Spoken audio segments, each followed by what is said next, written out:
Full screen. We are full screen, All right. yes. Um, so every year for the past few years, they've had a vintage computer festival locally at the Computer History Museum, which is just about a mile and a half from where I live. And Kevin and I and others were there this year, and it's my job to take some pictures of what's there and share them with you. But so here's actually the venue.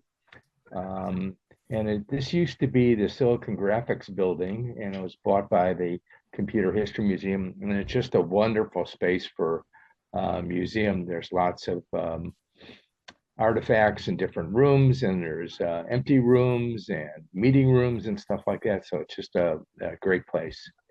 So here are the photos that I took, and I should mention right off the bat that just because I took a photo of something doesn't mean I know everything about what's in the photo and stuff.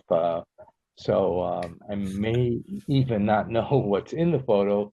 So Kevin and others, if you recognize what's there, please feel free to chime in. Yeah, I want to say that just because I took a photo doesn't mean I know anything about what's in the photo. Okay. So my photos are first and then Kevin's are at the end. So this is the front desk of the place.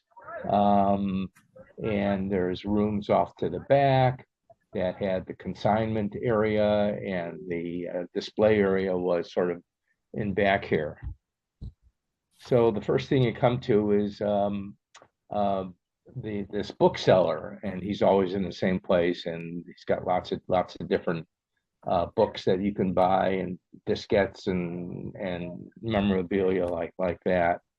So that brought back a lot of memories of DOS and Windows 95 and PowerPoint and stuff like that. That's sort of neat. And there was actually some fourth books here as well. Um, so so that's uh, oh, and here's the toe of my shoe. Okay. Uh, so inside the room, we're a bunch of computers.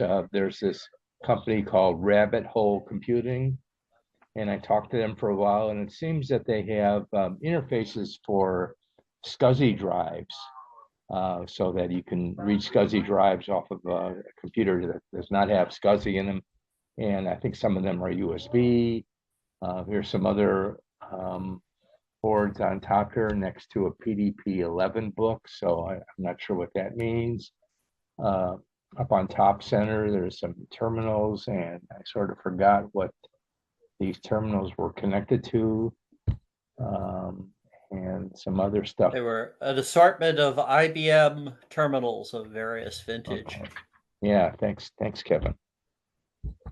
Um, One of the more interesting vendors there was a vendor, Ivy, who was showing all these handheld computers and stuff. And I had a few of these, so it's good to see them. I think I had this one, and this one, and there was an old um, IBM computer here and a bunch of other ones that was pretty interesting. Oh, this one on the right is the vendor next to it, and they have some Farite Core memories that you can play with, and this is the display from one of them, and this is the rest of their booth. So they've been there the last couple times, so that's sort of interesting.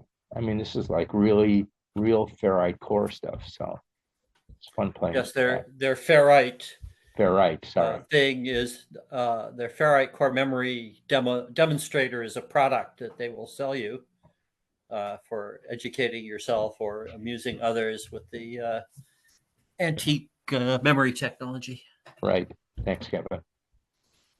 This is a bunch of S100 computers. Here's an MSI here. Here's some custom ones, some Sol computers, and this is more um, uh, contemporary S100 boards. My first computer was an Altair, so I'm very familiar with with those kinds of boards. Yeah, it's good to see this old stuff again. And here's a couple of Ford people. There's Dwight Elvie and Strick on the right, who actually had a booth that will he was doing his 6809 fourth things. So it was good to see him there as well. This is an analog computer system, and I forgot what processor it is, but they got it hooked up to a scope. And then there's a bunch of Macintosh stuff. There's a bunch of Lisas, and there was a talk about Lisas and a bunch of stuff. And here's one with a transparent case over here. And so that was good to see. Here's some more. Here's an Apple II. Apple had all these weird enclosures. And, here's one that's on a ball. And I didn't quite get the sign here. These Macs run Windows, which I wasn't not sure what that was. They really didn't have a demo of a Mac running Windows, so I'm not sure what they mean. But Apple IIs, had a CPM card, and you can run CPM off of them. So that's the only thing I was familiar with. This on the right is Monster 6502. This is a board that looks like a chip that has TTL on it, and it has all these LEDs on it. And here's a guy with some computer boards over here. I'm not sure which chassis this might fit into, but oh, here's I think the Macs running Windows were Intel Macs that were also capable of running Windows. Okay, I was unaware of that.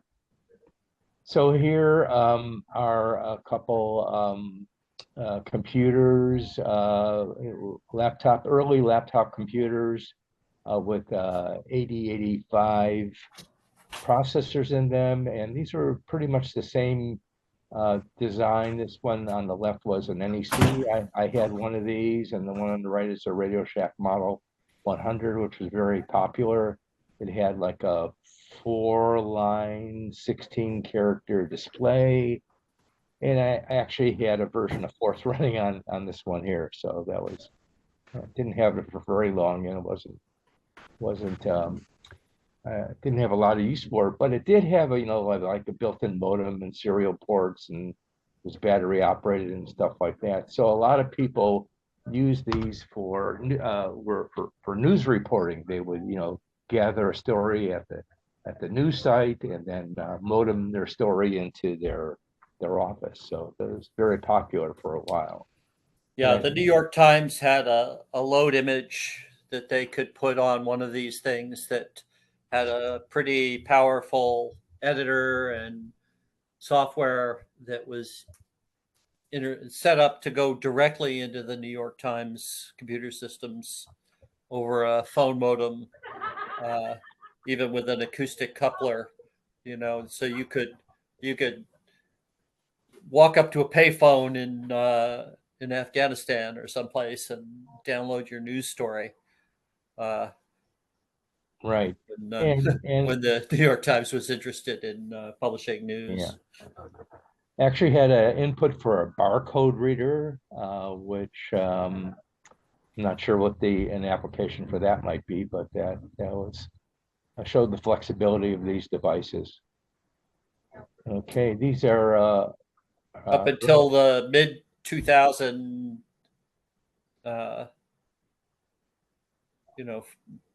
I think around 2010, the repair shops that were keeping these things going sort of dwindled. There might be one or two still in operation. Yeah, I think there was one up in San Francisco or Oakland area that did these, but I haven't been in touch with them, so I don't know if they're still around.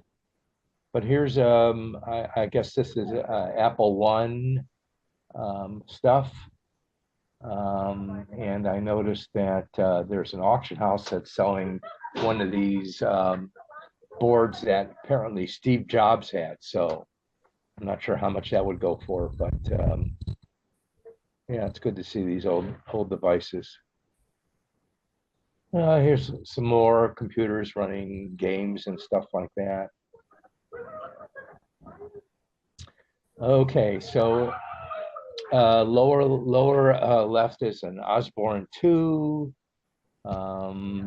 with one floppy disk, a VIC-20 on the lower right, some other machines. Looks like this might be a Commodore here, and I think this one's called a Victor or a Vector 1000, which I think it was a CPM machine. Yeah, Victor. Okay. Here's a bunch of Commodores, and as you recall, they came in two types. The early ones were with this chiclet keyboard and a cassette interface, and the later ones had a regular keyboard. And there's external floppy disks on these. So, and here's some interesting Apple computers on starting from the right. There's an Apple II. Okay, and the middle one is an Apple computer. Whoever has their microphone open, please mute themselves. Okay, the middle one is an Apple computer with Bose speakers. So, and this is, I think, oh yeah, behind this was a CD-ROM drive in the middle here, and this looked really nice. I'm not sure how many of these were made, but I think they were pretty rare. And on the left is the clamshell Mac computer. It's good to see one of those. There's a Prodigy exhibit on the left and some more computer stuff here on the right. Again, a Lisa and some Macintosh. And this one is an Apple computer. I'm not sure the model, but it had these bus in it to put boards, and it looks like these are all memory cards in here. I was never a Mac user, so excuse me. But this was like the best thing I saw there. So this looks like a regular Mac computer, but it's not. It's a giant Mac that this guy 3D printed, and here's like what a regular Mac, looks like. And he just 3D printed the keyboard, the mouse, and the Macintosh, and everything is to proportion. Even the cable from the mouse is a proportionally thicker cable than what came with the original one. So this had my my vote for the coolest thing there. And he had a monitor in it, and it was fully functional, I think. But I'm not sure how the disk drive would work if it was proportionally larger than a regular one. So, but that was just so cool to see somebody put all the time and effort into making something like that. Here's a guy demonstrating a rework station, and he has a microscope here, and there's a monitor off to the side to show exactly what he's working on, and a lot of things are, taking off. Electrolytic capacitors that have worn out, or chips that have. Yeah, mostly he was recapping Mac motherboards. Yeah, right. I guess those did have problems with electrolytic capacitors. Am I right, Kevin? Old ones did, yeah, years ago. Okay. I mean, pretty much any electrolytic capacitor more than 10 years old is suspect. Yeah. So this is in the consignment area. This is where you can bring in things and have people look at them and buy them. And there's a bunch of Macs and a bunch of some more Macs, and so I guess a Commodore.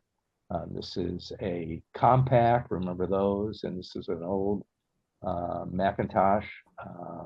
And up here, oh, there's some slide rules here that were on sale. So some of these are priced, and some of these you had to make an offer on, and so that's how that worked. Here's some more of the same stuff, a bunch of Mac laptops. This is a Heathkit H8.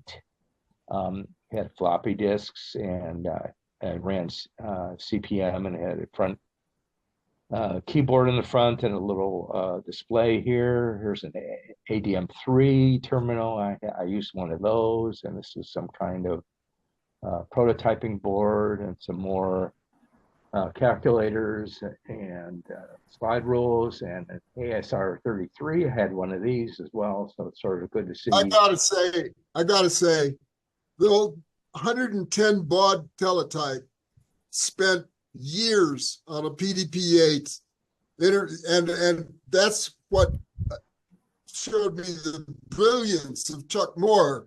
After all the time I spent on a PDP-8 at 110 baud with that damned teletype, and I saw how much more I could have gotten done had I had known of Forth at the time that I was writing all this PDP-8 code. Yeah, thank you. So, was there a fourth for the PDP-8? Yeah, well, I used a PDP-8 in college with a terminal with a terminal like this, and the storage media was paper tape, and we actually used paper tape to store and load our programs. And I actually have the original Altair Basics on paper tape, so that may be worth something. But for those who don't know, this teletype was the most mechanical thing I've ever seen. If you open it up, there's just gears and springs and things turning and stuff like that. It's actually a pretty incredible thing. The one that I got actually had some parts laying at the bottom, but it still works. So it's really Yeah, really last year or the year before, there was an exhibit collaboration of guys that did an assortment of teletypes, and if you go to Curious Mark's YouTube channel, you can oversaturate on teletype lore. Right.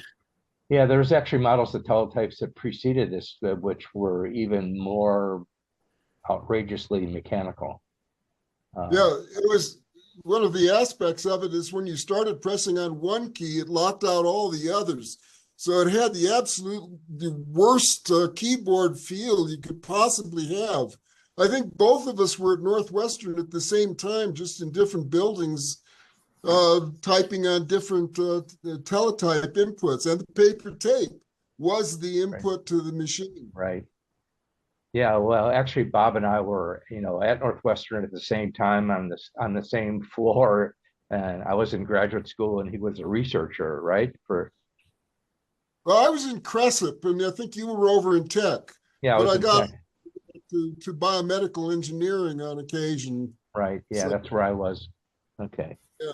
Yeah, and Bob and I actually lived sort of across from each other in Chicago. Yeah. Yeah, across a cemetery from each other. Rose Hill Cemetery park sections. They were without the monuments were flush with the ground. Okay, let's go ahead. Oh, okay. So more stuff for sale. Here's a bunch of S100 boards here. This is an H89, which had a Z80 processor in it. It came with one floppy disk. You can get external floppy disks.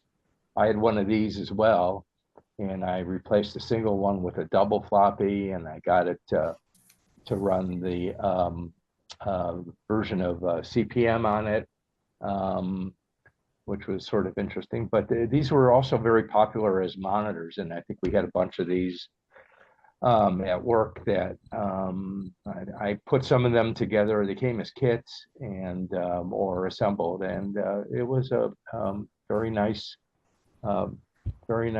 computer for a while. It was all in one. So I mean, there were times that I actually carried this whole thing, to work and back, and it was just barely luggable, but it did the job. Okay. So this is one laptop per child, which actually has Forth in it, right? and Open boot.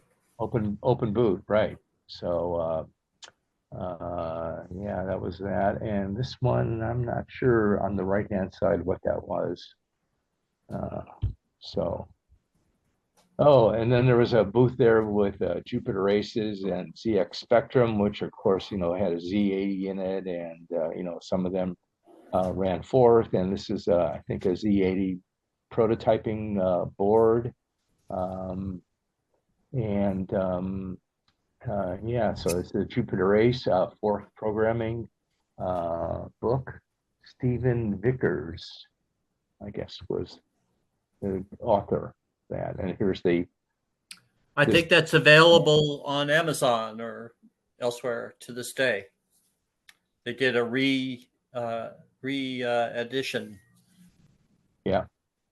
I didn't have one of these, but I remember seeing them, and they actually had a video display that you can, you know, plug into a TV. So I mean, this was actually you know, a pretty good big advance back then to have something this small that you can just plug right into a TV and had memory and everything in it. So that was pretty neat at the time.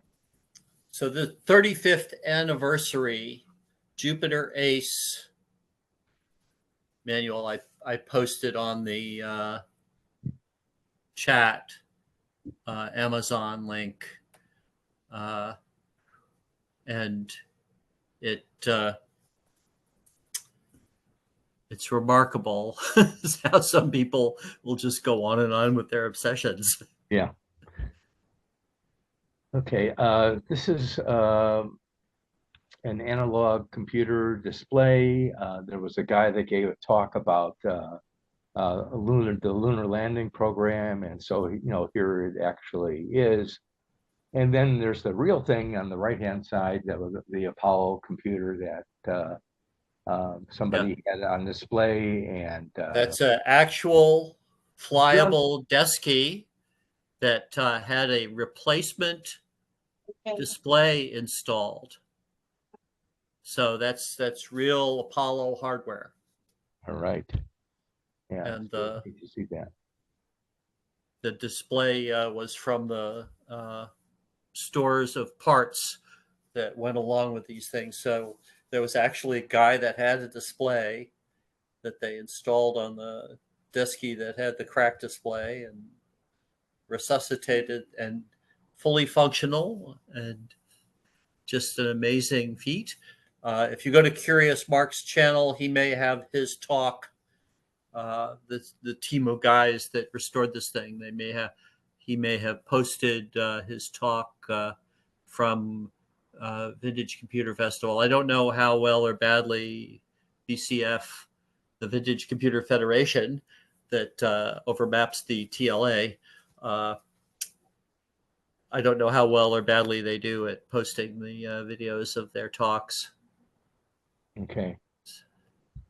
So here's Kevin playing PacMan, and over here someplace there's a PacMan board, and that would, you know, what was the board that was in the arcade game. And so here's Kevin showing the mastery of PacMan. The board that was there was an actual arcade machine board, but the guy whose display it was had taken apart, stripped all the chips off, photographed the board, and had produced a wire for wire, chip for chip compatible replacement. So you could buy that from him shortly after the delivery, expected shortly after the VCF. I don't know if he actually sold any of them, but you could sign up if you were interested. And I'm sure you can contact this guy if you are interested in having your own copy of PacMan. I guess he's also building monitors. I guess he gets CRTs from the junkyard and is skilled at restoring them. I guess you could connect up to CRTs and refurbish them in some cases. to give them a couple more years of actual bright, usable display. So he would go to the junkyards. I guess he's got connections at these recycling places. When they get a CRT in, they're just as happy to give it to him as grind it up and dispose of the lead impregnated glass, the lead glass that are used for these things. Okay. And this was a XY printer, and it actually prints PC boards. PC boards. So Resist ink. Oh, okay. So that's what's in the pen, right? Resisting. And Yeah, so I believe that that's the case. Okay. There was one guy that was selling years ago. I guess you could use laser printer toner as etch resist. So he had a process where you could print something out on his special media and then iron it onto your PC board and then dump it in the ferric chloride to etch it. Yep. Yep. That wasn't this. This guy had a pen plotter. Right. Well, I remember I had a summer job where I made PC boards, out of, with sensitized boards, and the mask was made out of was 4X, and you used tape to make the lines, and there was IC patterns and stuff like that, and I'd send the 4X mask to somebody who would reduce it to actual size, and then put that above the sensitized board, expose it, and then do the ferric chloride stuff and drill the holes and put in all the components and stuff like that. So that was lots of PC boards. Lots of PC boards were made that way, and then later chips were made that way. Yeah. So to this day, when you're laying out the artwork or whatever, X-rays or neutrons or whatever they're making chip masks with, they're still calling it a tape up. Right. Yeah. So I actually made a double-sided board on it using that old technique, and it did work, but it was terrible to do manually. But it's so much easier these days. Oh, a lot of engineering groups had a guy that would just do that, just do the tape up. Right. Yeah, I remember. So this was at Zenith. Remember them? There was a guy who was doing this stuff, and he collected all the tape from all the changes that he made and put it into this giant ball on his desk, just to show how much work he had to do to get some of this stuff going. Anyway, this is a TRS-80 pocket computer. I have one of these. It ran BASIC, and it has a one-line display here, and it was a calculator and stuff like that. It had a printer and a cassette interface. So it was actually a very nice computer back then, but it couldn't do a whole lot. But it was interesting. Okay. About the size of a big cell phone. Right. Yeah. Some other computers. This is an Epson over here, and I think I had one of these that had a tape recorder in it and a printer in it, all in one. It was a sort of a similar model to this. Here's looks like an IBM PS2. Is that right? And yeah, and on the left here is a Mac computer, and this one was sort of neat because it had this plexiglass tower, which actually facilitated heat flow through it to cool it. It was air cooled, and I thought that was pretty neat. And it came with kind of speakers. Yeah, that's the Cube. IBM Apple's Cube. I had one for a while. Yeah. Yeah, they were hoping to design it, have it operate under silence, but the power density was such that they had to put a fan in it, or as we Right. like to call it, a convection Yeah. assistance device. So it was convection cooled. Convection. Yes, and the CD would go into the top, and then down. The drive was sort of vertical. Oh, up here. Oops. Sorry. Up in the You're saying top that of the slot for the floppy disk was up here? On Yeah, the top?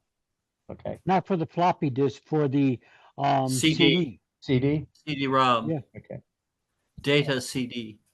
Was Okay. it just read only, or did it write? it wrote too. Okay. Great.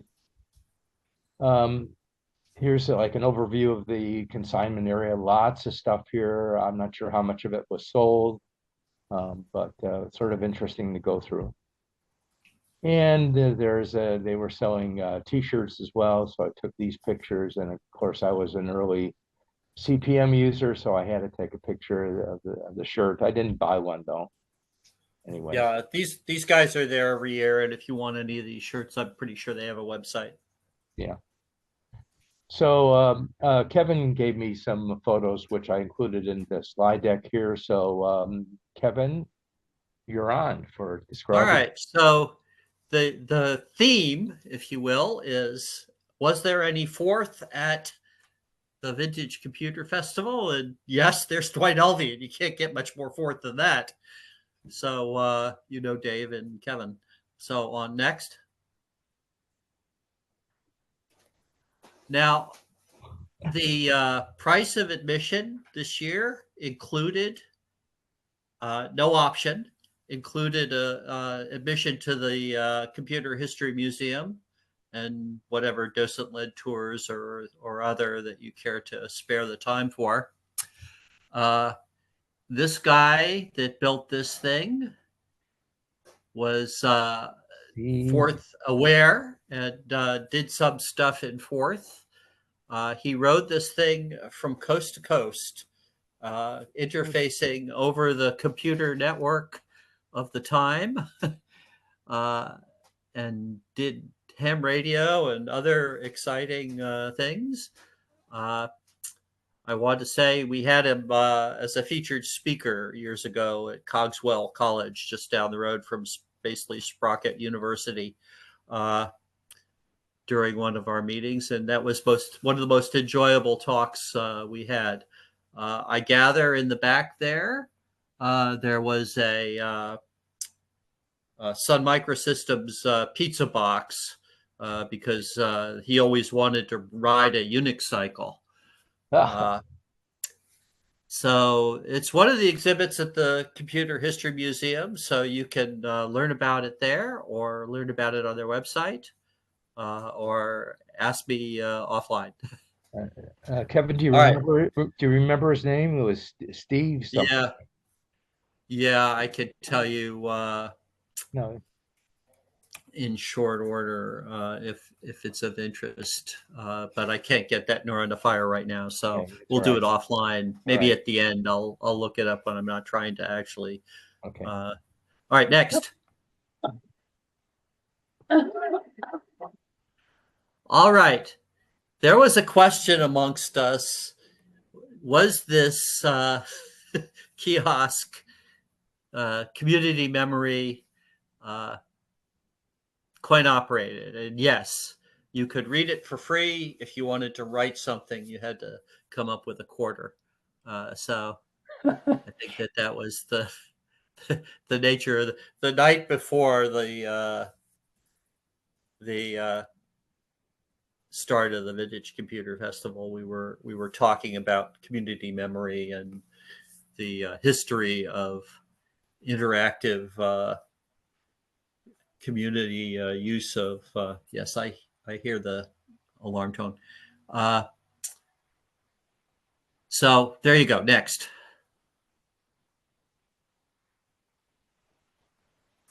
Was there fourth at the Vintage Computer Festival? These guys are the friends of the Palo Alto Library of Doom. and they had a case, an unopened case of starting forth at the beginning of the meeting. I know this because I gave it to them. So that box there under starting forth is stuff that they brought, some various fourth conference formal proceedings, things like that. I gave them that copy of still shrink wrapped Australia Fourth Symposium.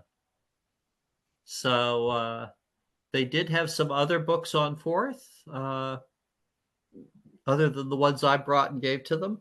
They had a VIC and a Commodore 64 cartridge. I know this because I gave it to them. Something I want to talk about, maybe not today, but later, is if we give them books, maybe we can give them a bookmark that says where to go to get, if you want to get interested in fourth, a link to more recent copies of starting fourth that are more relevant to the sort of fourths you might run today. Other resources. I want you all to start thinking about that now. I don't want to stop the proceedings any further blathering about that, but it's been a pet peeve of mine ever since I've been charged with the disposition of all of these paper objects. All right, on next. All right, so these guys are the Desky guys. You can see from the slide that that's what they're talking about. You can see on the table is the actual Desky. It makes a big racket. There are lots of relays in it that everything that it does with relays. And in fact, they had spare relays in there. So they wired up on the back connector, they wired up pins to use the relays inside that box elsewhere for other functions in the Apollo spacecraft, because they wouldn't let a good relay go to waste. The guy in the black T-shirt with the mustache is Curious Mark himself. All of these guys, you can see the floor is sagging because all of these guys are heavyweights of one sort or another. So next. Closer shot of the Desky, a little blurry and not my best work. Next. May I make one comment about the Apollo computer? Yeah. Yeah, actually, there's a great YouTube that got linked somewhere on the Apollo 11 computer, and the fact that it was running at like 95% of its capacity on the way down to the moon. And Buzz Aldrin went and asked it for some diagnostics, which put that up to 105% of its capacity. And this YouTube has got sort of the fundamental design ideas for that computer. And one of them was work at a high level language. And this computer, which was just incredibly minimal, had matrix algebra in it. The other, because of course, all they were doing was calculating their descent. But the other one, and this actually made a tremendous difference in COSI. There used to be when Buzz Aldrin, and they're descending, he asked for some extra diagnostics. It ran the computer to 105% of what it could do, and it failed. And this existential design rule was restart on failure. And so it restarted, and then he asked again, and it took him like by the second time that the thing failed, when he asked for these extra, info, he got oh, geez, I better not do that again. But one of the things is I was trying to figure out all the ways, because it's in fourth, you can bomb COSI just by saying, execute location 0. So I after that YouTube, I went and now I made a little change out in the DOS script, so it restarts on failure. And so you'll see that, you know, whenever I go and it bombs something, you'll see it restarts. And that makes it so tremendously more, you know, actually usable. But the Apollo 11 computer was fantastic. Fantastic. Yeah, there's a lot of stuff on YouTube about the Apollo 11 computers. This team of guys that you see here actually restored a real Apollo 11. This thing that's on the table is just the display and keyboard. But the actual Apollo 11 computer, they had one that a collector had bought, and they were able to restore it to actually work to the point where they could give it simulated inputs from a flight simulator and land on the moon. And in fact, last year, I think it was, you could see a guy, he did a couple of talks where he would sit there landing on the moon while he was talking. It was great fun. And the actual computations and calculations were done by this real Apollo 11 lunar lander computer. The other thing that one of these guys had done is done a transistor for transistor HTML programmable chip accurate reproduction of the computer. So you could, I don't know if it's a bug for bug